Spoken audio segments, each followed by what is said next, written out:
The story of The Boy Who Cried Wolf takes me back to a moment when I ran into an old beef from outside while I was locked up. It all started when I met up with my female cousin at a club called Joker's 3 one night. She'd been in the city for about a year attending North Carolina A&T, but because I was in the streets and tried to keep my family out of my mess, I hadn't seen her or even known she was here.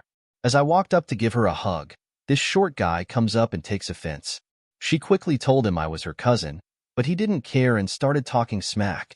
I could see the pleading look in her eyes, like she was silently begging me not to lose my cool.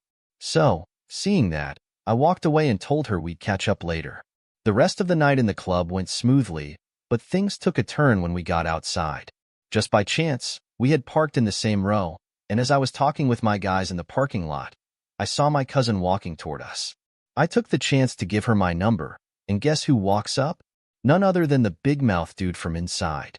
She tells me he's her boyfriend, and tries to explain to him again that I'm her cousin. But dude didn't care. He kept talking his mess. Once again, I saw that look in her eyes, pleading with me not to go off. She knew how I could get when I was angry, but she also knew the same about him.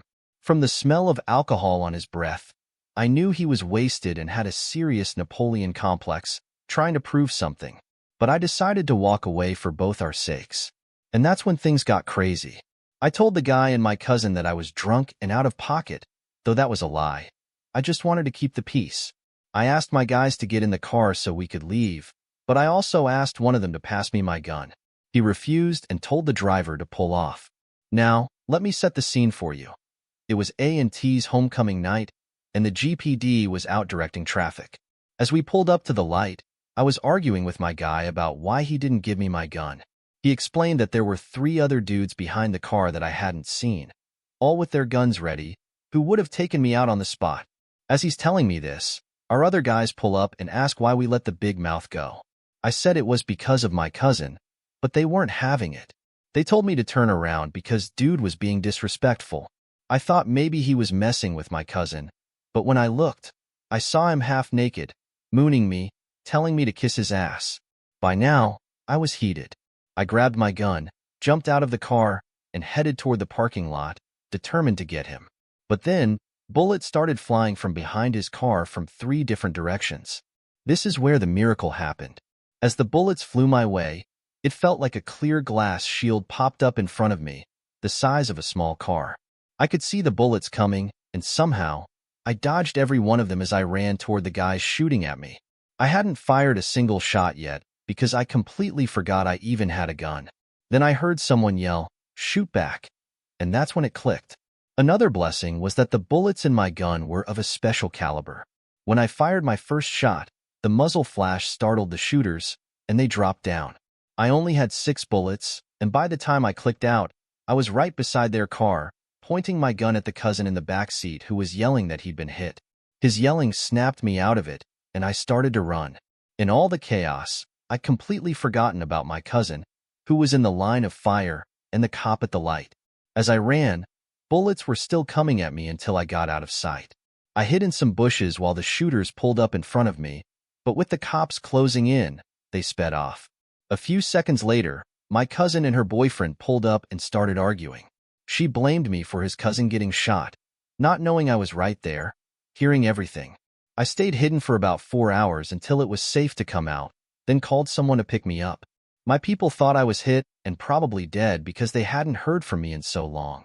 Later that day, my cousin and her boyfriend called to apologize. He said he was drunk and rolling on pills, not in his right mind.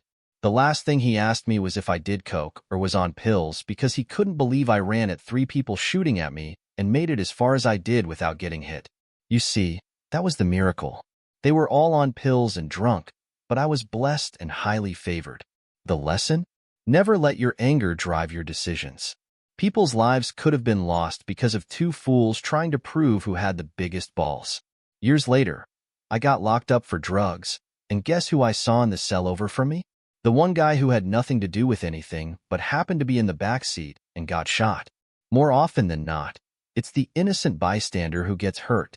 Straight like that. I don't fuck with goons, cause they might blunt. And good pussy, only time I'm in a tight spot. I only want the dough, I don't care to be famous. These other rappers stupid, then I'm an ignoramus. Financially stable, that make the haters burn. Better yet, I'm getting money, that's the lamest terms. And Joe Williams is the owner of my favorite firm. Menace to society as far as the state concerned. North side, but I ain't repping blocks. Will we put our thumbs up like a good response? Never criticize, again penalized. Playing like your paper long, pimping in it's dinner time. East side, that's my partners them. And when it come to toes, we pack a lot of them. Plus we making noise, the type you suckers can't ignore. When it come to work, it move itself like a Ouija board.